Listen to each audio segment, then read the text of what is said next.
Hey everyone, this is Gloria.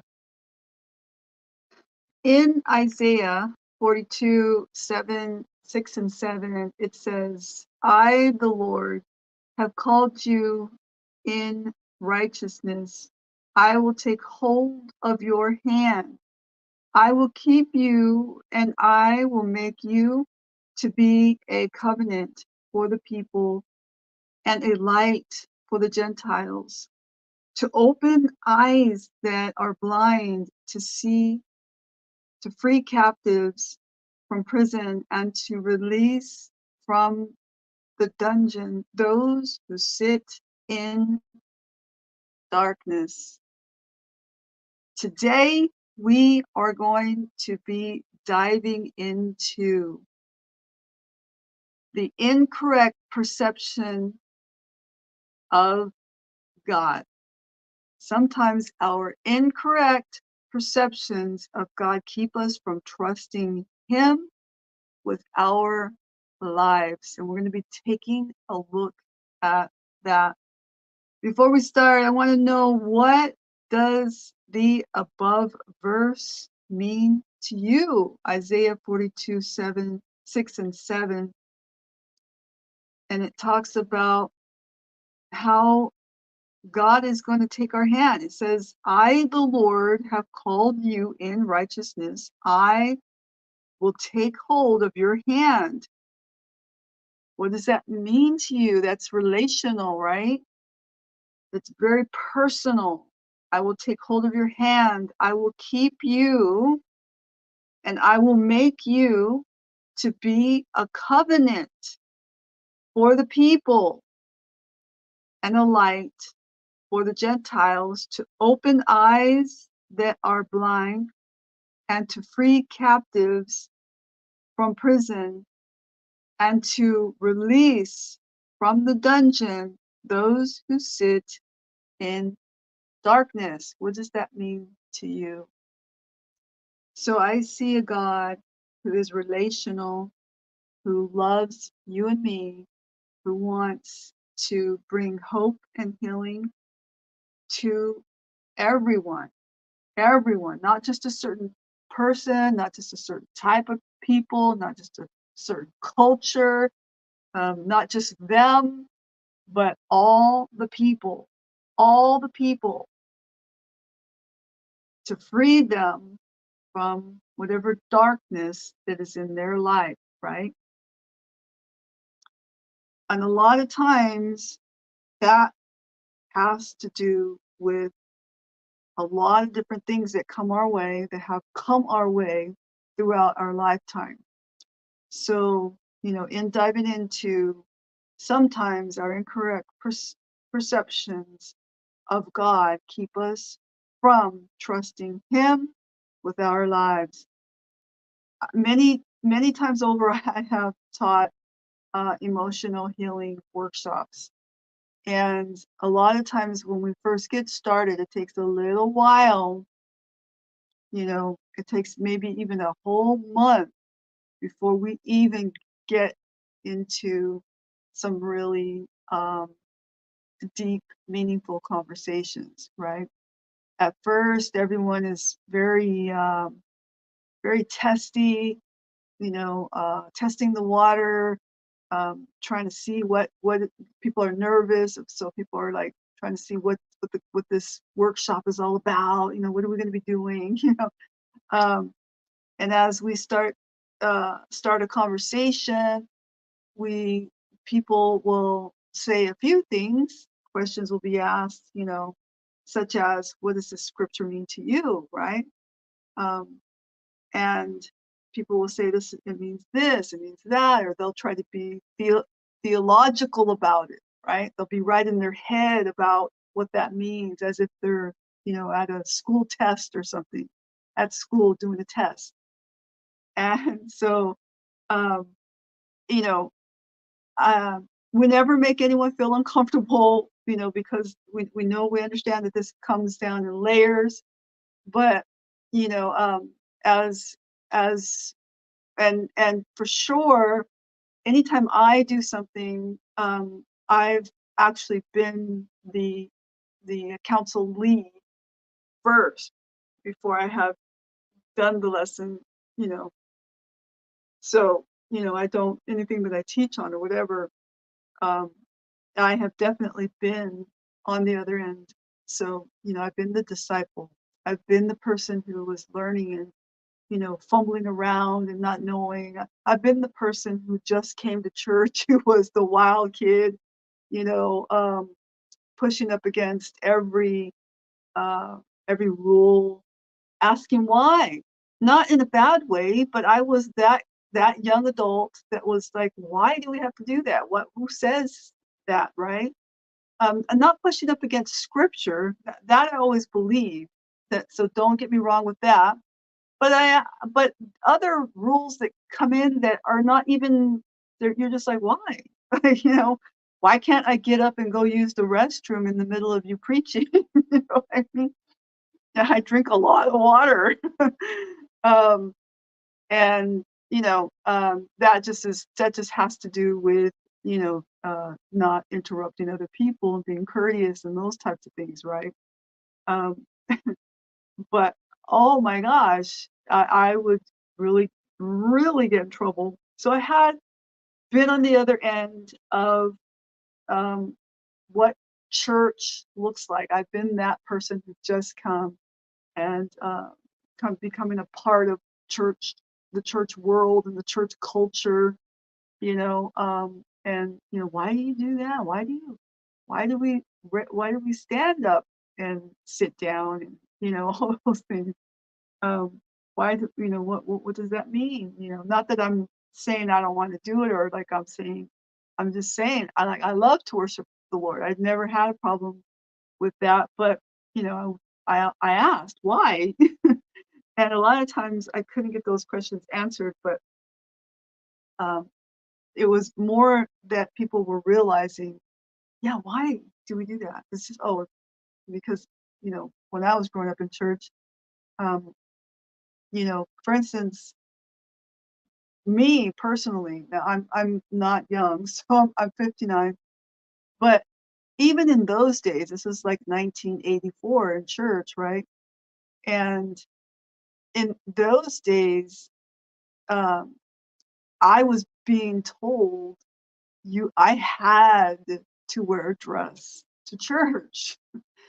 And and also um I could not wear flip-flops. That was unheard of. You were like a real rebel if you wore flip-flops to church in California.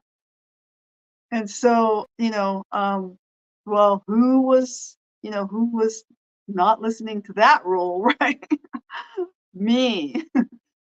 So, I definitely and I'm a former motocross athlete, so I love my jeans. I love my jeans, and I gladly gave them up to come to church when I was told you can't wear jeans to church. Imagine that.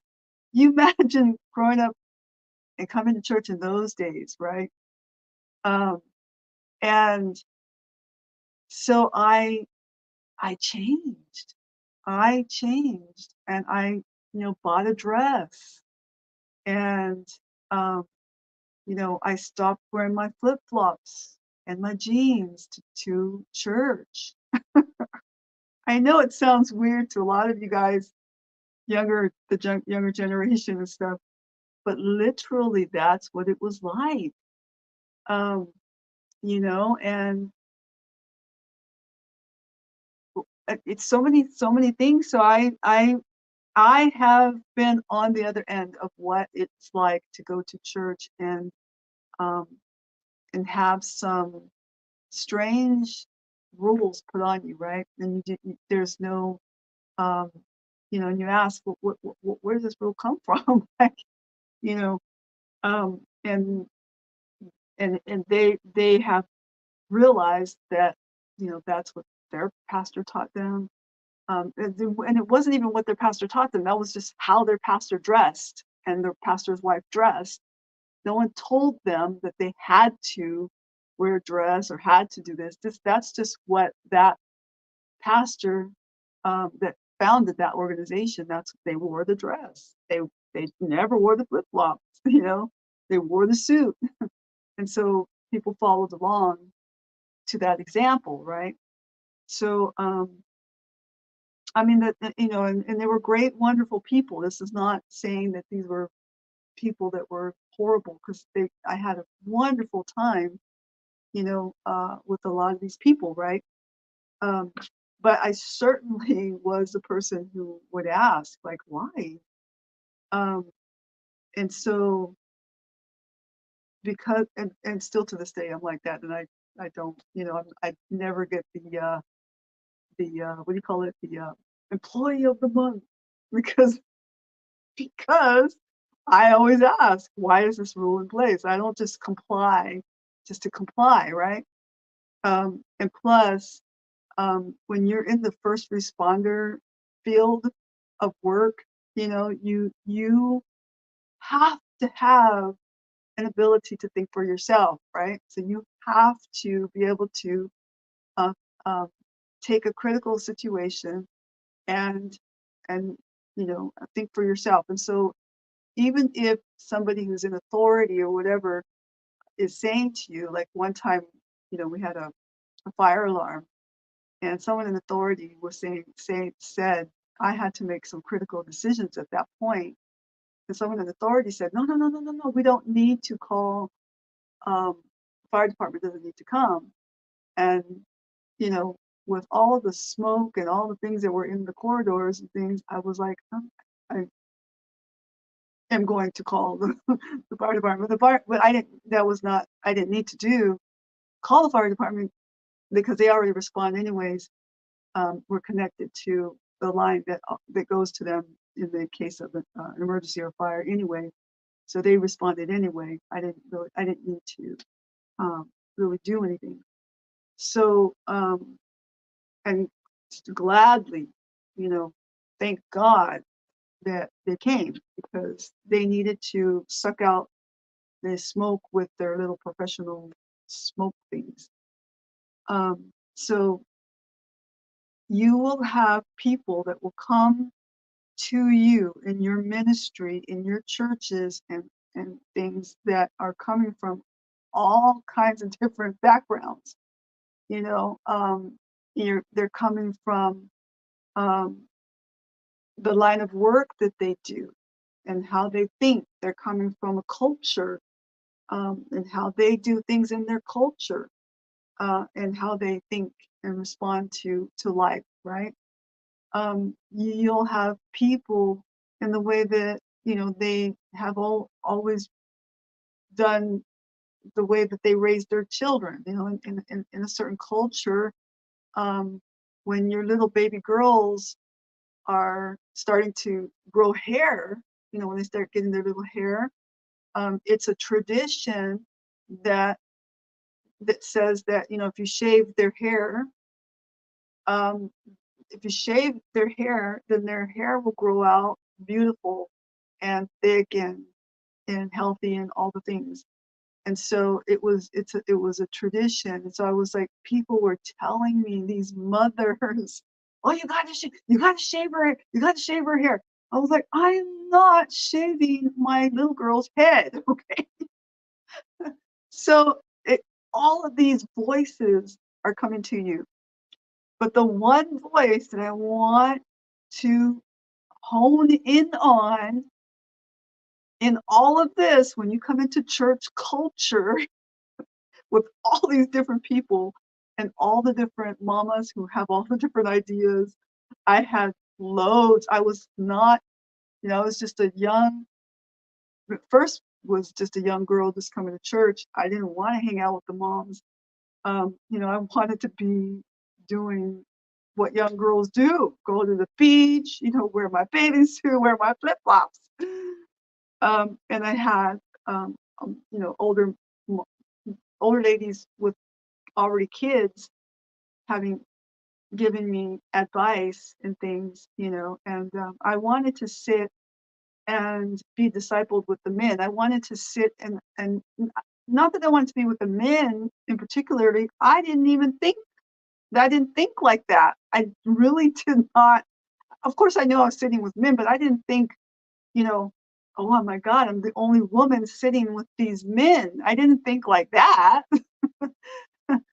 Um, and I wanted to be discipled. They were getting all of the good stuff over there, you know, and they would push me over here with the women to do cooking or chopping stuff up or whatever it was. And they were talking about babies and, you know, what kind of food their baby ate or whatever. I didn't want to talk about that. The men over here were talking about what the Bible says and preaching the gospel and going on mission trips and, you know, all these things. I wanted to be over there listening. So I would go over there and I would sit, you know, and then they would, you know, gently tell me to go back over there with the women, and I would go back over there. I kind of knew what they were doing, but I didn't listen. That was another rebel moment. But but I was gleaning off of the teachings, and so I just absolutely consumed it. Um, you know, and not I loved being with the women. I loved, you know, hearing their conversations, but I wasn't there yet. You know, when I got there and I had children, then I was like, this is, you know, I'd love to hear your advice. I'd love to hear, you know, what you're conversating about and those types of things.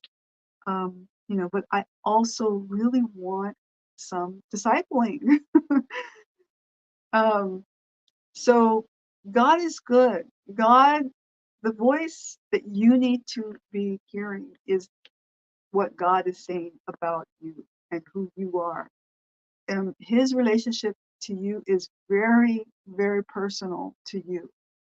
And um, you know, in our life, in serving God, especially as ministers, pastors, leaders, you know, even women in the ministry, uh, you're going to be encountering people that are coming from a lot of different stuff and a lot of different hurt, a lot of different hurt. The other day I was talking about how, you know, I'm putting together an event, a women's event in November, and I understand that, you know, when I'm doing any kind of event that I'm doing, and even speaking here today, I am thinking about the one. I'm thinking about the one, you know, and I'm thinking about the person who is that one person who is hurt. And their, you know, their attempt to walk into another church is, we think, oh, just go back to church, you know? Um, but having been in those shoes myself, having been through some really big things, um, I understand the effort that it takes. You know, not that it was not that it's hard for me to go to church or anything like that, but I understand, you know, that after someone is abused um, by what would be the representative of God, the church, um, you know, it is a very difficult thing to go and to trust that again. So um, I am, that is the ministry that I'm about. I'm about the ministry of healing, and understanding that there are going to be people that are the ones that are not in the main hub of the church. They're not in the group. They're not the groupie. They're the ones that kind of hang and linger off to the side, you know, and they are cautious now. You know, I don't know if you've ever injured yourself. You know, I was in a really bad motorcycle accident, um, on the dirt bike riding, and hurt myself. And I shied away from. It was a leg injury, and I had a limp for the longest time. And I was scared to put my weight back on that leg because the pain was, you know, tremendous, right? So I would shy off of walking on that leg until little by little I would test it, and little by little I would test it again, until I got to the place where I could finally walk on it, then I could finally, jump a little bit, and then finally the pain of it was gone. It was healed, it was well, but it took some time, and definitely I had that moment of, you know, uh, not wanting to fully put all the weight on it. So that's like that lingerer that comes and they're just kind of lingering, outside. They're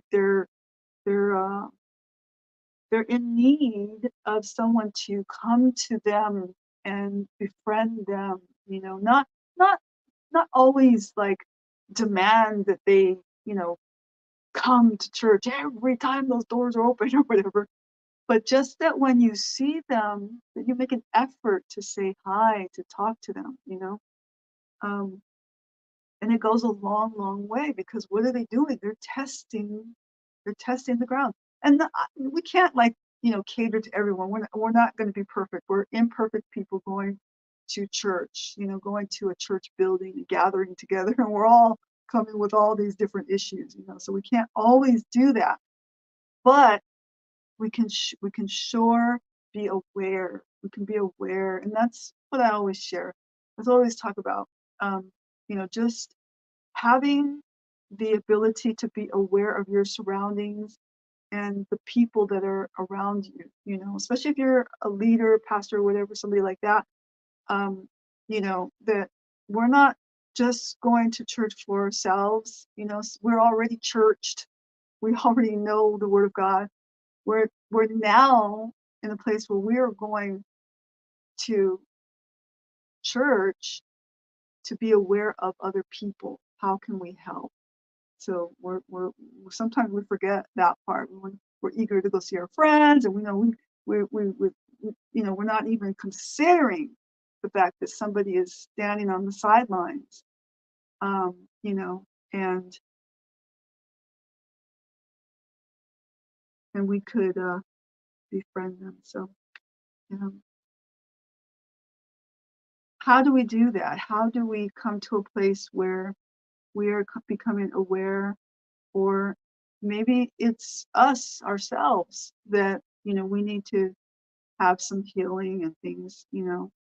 Um, and like I said, people who have experienced extreme legalism in their church or religious experiences tend to um, have micro micro misconceptions about God. And so I want to establish this this misconception and correct it. So they may see him as a cruel judge waiting to sentence them. This is what people are thinking who have been in this legalistic church world, and they're now trying to come back. So that they think that God is going to judge them harshly if they make any kind of little mistake, right? Um, and it's very, very traumatic. It's traumatizing. So, and another thing is, if you have suffered some form of abuse, you may have difficulty trusting people in general as well as God. In fact, you may be angry at him and for letting painful things happen to you. And so in this, I want to establish that God is a forgiving, loving, and caring person. He is not that angry judging God, waiting for you to or just sitting up there waiting for you to make any little mistake, and then he's gonna, bam, judge you. That is not God. That is not God. He loves you and me. He wants to be in your life. in your mistakes, in your issues, in your hangups, in your rebelliousness. He is not going to leave you. He is going to be walking right there with you, and helping you gently um, navigate this time in your life, right? So, what are the fears that you may have? Here's a question to my viewers. What are the fears that you may have uh, about God that keep you from truly entering into a closer relationship with Him? Because the reason why we don't is because there's something that is causing us to fear. Maybe we fear that judgment. Maybe we fear that God is going to respond to you like that one pastor did. Um, there was a woman, a pastor's wife, that my aunt had an encounter with a pastor's wife, um, where the pastor's wife was annoyed with her. Like she was this pastor's wife got to this point in her ministry, in her life, serving God and ministering, where she had gotten, and it happens to us, but her her reaction was not nice.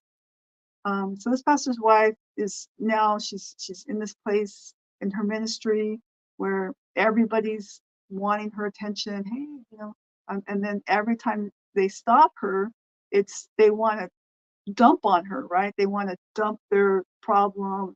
This happened to me, and this happened to me, and this happened to me. And it's like ongoing, constantly. And so in this one particular situation, my aunt wanted to say something, and the pastor's wife responded with, um, "Can't you see that I'm busy?" And my aunt never went back to church again because of that.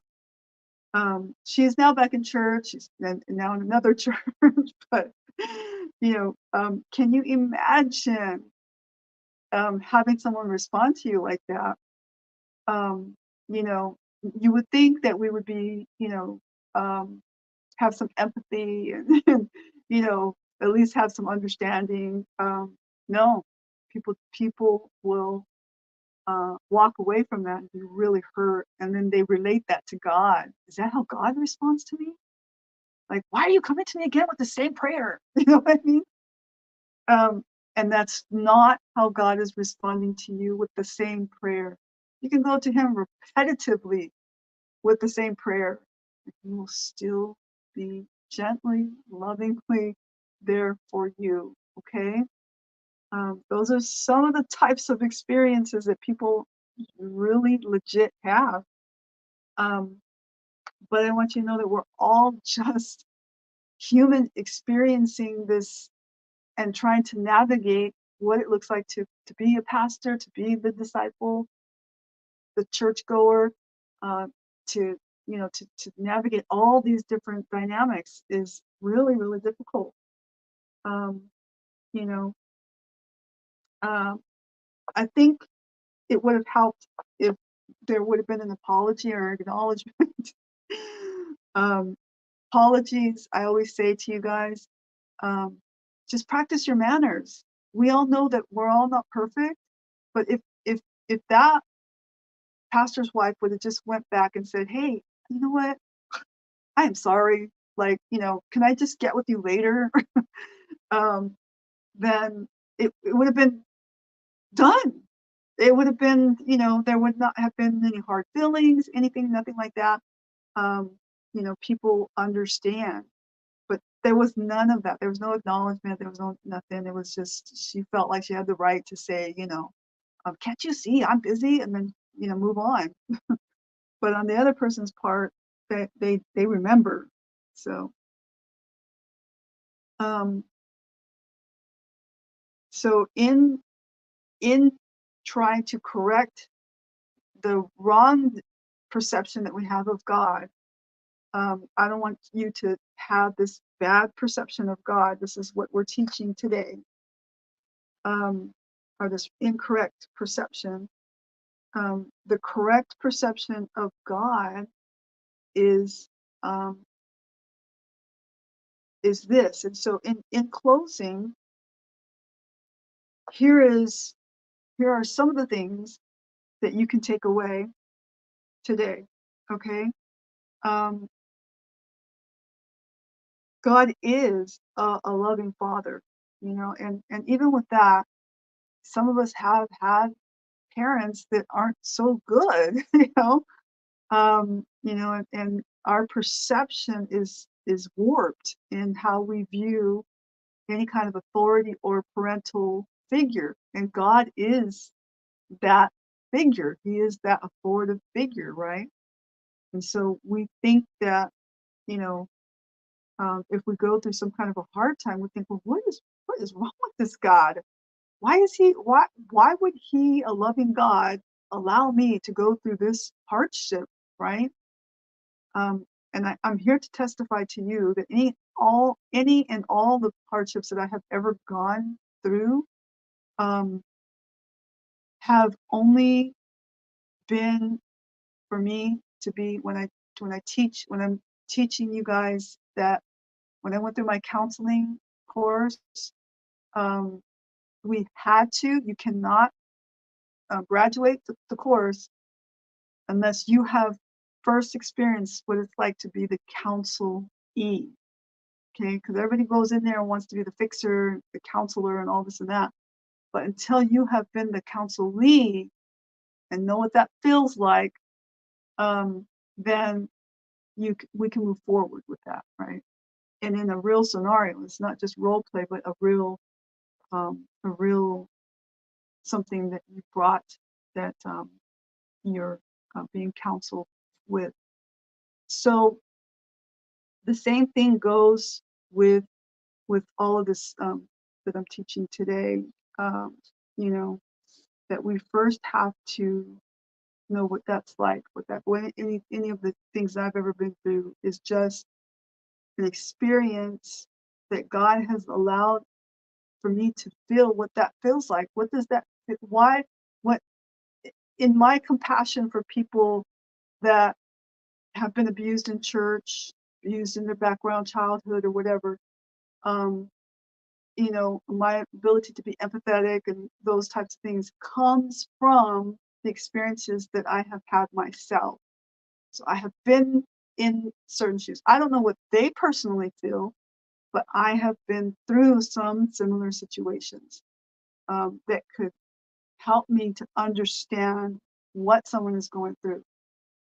Many people have had, many great experiences in church, and they've never been through any kind of, abuse, legalism, or just harshness um, of any type.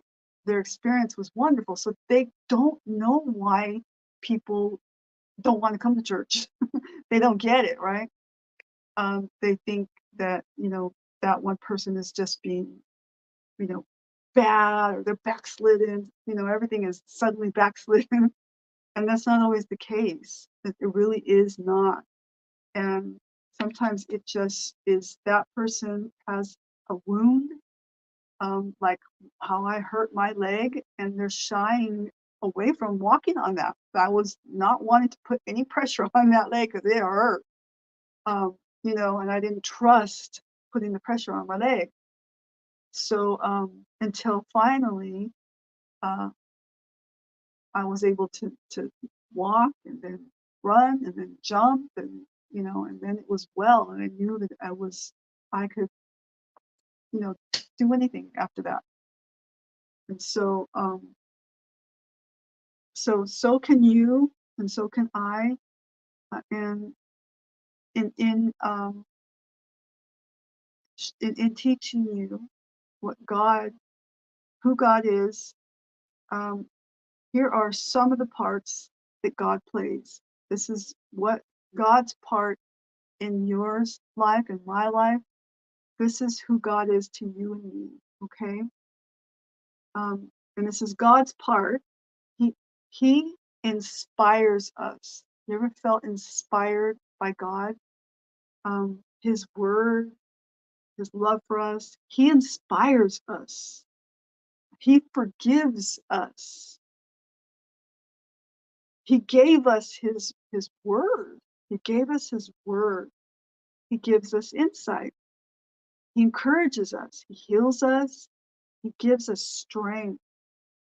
He never leaves us. He guides us. He directs us. He sent his son to die for us. But what is our part in this whole thing? What is our part towards God? Well, I'm going to read that. It's really simple. Our part is to just let God into our life. Easy enough. Let God into our life. Love him and others. He's not asking for much. Give up our sin with his help. He is not asking for much, and he is not asking us to do it alone. Give up our sin with his help. Follow his principles. Confess our sins. Forgive others and ourselves. Replace our old behaviors with new ones. Right our mistakes. Connect with him and others daily. Connect with him and others daily.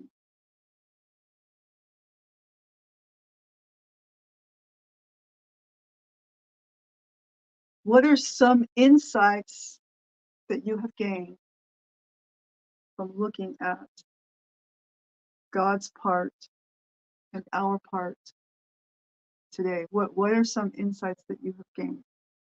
So I want you to go home. You're going to be with me next week here on Heart of the City, San Diego. And I want you to have reflected on this teaching. I want you to go away. I want you to think about some of the things that were said. I want you to think about, how we view, how we view the people around us. That, do we have an awareness of that, of people and their things that they may be going through, right? Um, you know, um,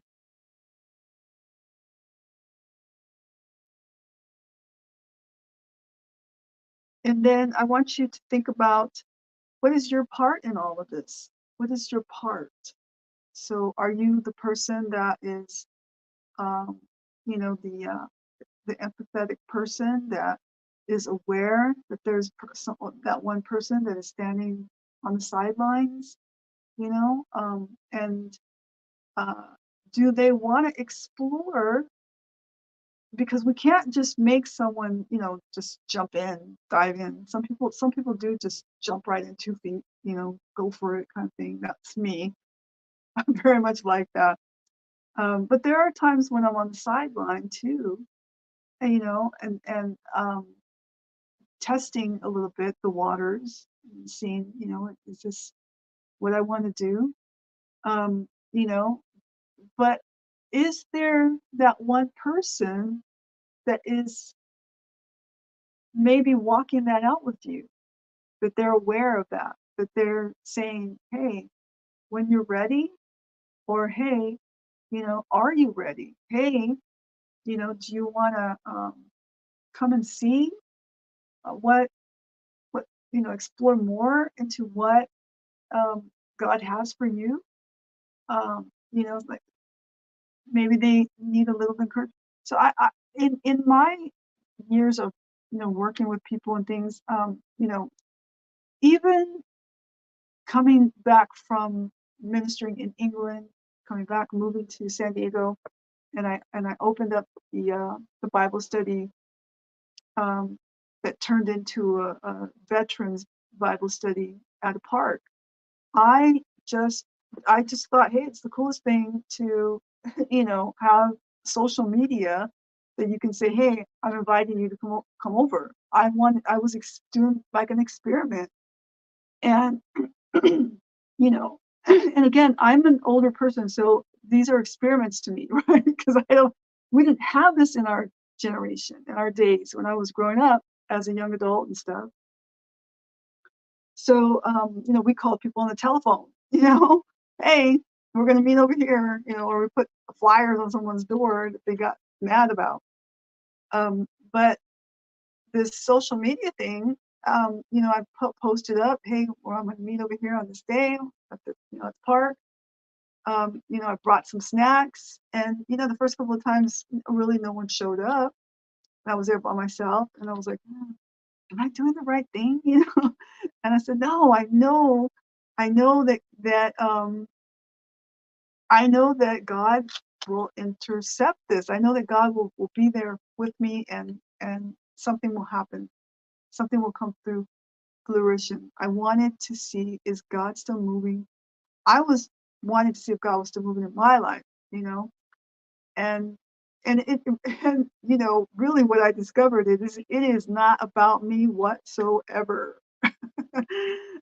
It is about whoever God decides that he wants to minister to or touch or whatever. I'm just a vessel, and all I did was invite people to come together at a certain place, a gathering, you know, and they did. And one person came, and it was awkward, and then another person came, and then we had a group that came. It was a whole bunch of us that came for a whole summer, and then they all left because active duty in San Diego. As this was turning into military, I don't even know how that happened, but you know, they in active duty, and people got busy out. When summer ended, um, then I had this one young man who started coming, and he was faithful. Him and a couple of his buddies were constantly coming, and then suddenly he would then start to ask me more questions, or then he would ask more things, or he would then tell me that he had a vision or a plan to do like a nonprofit, that he was dreaming of doing this or that, and it was hard for him to say that. What would I say if he shared that? He's like my son's age, and it seemed as though it was difficult for him to share that, because maybe I might say, oh no, you can't do that. uh, that's only for you know uh, that well-known pastor, only he can do that. And I was like, no one needs to give you any permission to do that. If that is what God is calling you to do, I am here to support you with that. I'm going to be here to pray with you, to help you, give you advice if you need it, for whatever experience I may have had in working with people. I am the servant. I am not here to, this was what God was reminding me of. This isn't about me. It's not about me and my healing journey. It's not about me in, what if God is still moving in my life or not. It's not about me. I was using my experiences, my wisdom, if I have some, to minister to these young men and women that came, but particularly this young man with his buddies and stuff. And they all ended up, opening up these businesses and stuff. Uh, and this young man to this day opened up a ministry that he does, and it's coming to some fruition, and and it is amazing to watch this. So that is what it is all about. And had I thought back in my old ways that, he wasn't a person who was, like going traditionally to church in the way that you would go traditionally, right? And this whole online church thing concept was like really foreign to me, really foreign. Like, what is that allowed? You know? um, so I watched this young man go from point A to an amazing point B, and now in ministry and has vision for business and whatever else that he does. All I do is just, you know, say, and I'm just an ear to listen when he has these ideas, and then we team together too, for this event that's coming up, my women's event. He'll be volunteering to do whatever, videography, or volunteering to help, um, in the setup or whatever. We have a few volunteers like that, but it is just incredible, incredible, and I'm just the servant. I'm just the vessel, the servant, um, just creating a place for people to gather together. A lot of people that sometimes aren't in church traditionally, the way that, us old school people think that it should look like, what it should be like. um, and I have eliminated the what it should be out of my vocabulary, because God is way, way bigger than that. God is way bigger than what I think things should be. So, with that said, I want to leave you with that God is loving. He sees you and me, and he he can take the things that we think should what things should be like, and he could blow our minds. So I don't know about you, but I like to get my mind blown. I like to be in that moment where I'm just like, wow, that was big. I'd never thought about that. you know. So I love you guys, and I'll see you next week. Bye.